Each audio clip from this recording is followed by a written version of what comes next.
Putin says Europe is needed in Ukraine talks but suggests deal still distant. Europe's participation in Ukraine peace talks will be needed, but Moscow first wants to build trust with Washington.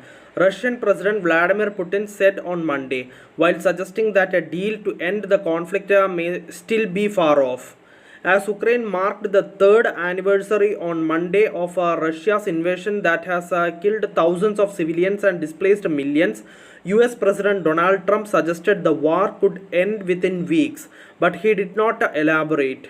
Putin told Russian state television that Trump was approaching the Russia Ukraine conflict rationally and not emotionally, but gave the impression it might not end as soon as Trump would like.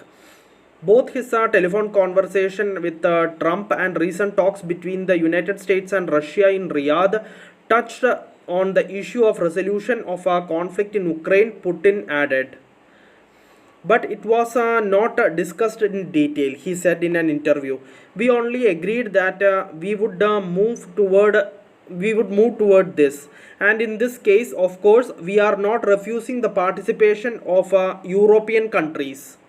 Ukraine and Kiev's European allies both objected to not having been invited to the initial round of talks on Ukraine held last week in Saudi Arabia by the United States and Russia. Putin said Europe had nothing with the talks in Riyadh, and as they were focused on establishing trust between Moscow and Washington, which he said was key. In order to resolve complex and rather acute issues such as related to Ukraine, both Russia and the United States must take the first step, Putin said. What does it consist of? This first step should be devoted to increasing the level of trust between the two states, he added. But what do the Europeans have to do with it? The next few rounds of talks and high level contacts will be devoted to building that trust, he said. But once the talks turn to reaching a settlement to the conflict, the presence of European partners will be logical. Their participation in the negotiating process is needed. We never rejected that. We held constant discussions with them. Putin also said he approved a suggestion that Russia and the United States could discuss deep cuts of as much as half in military spending.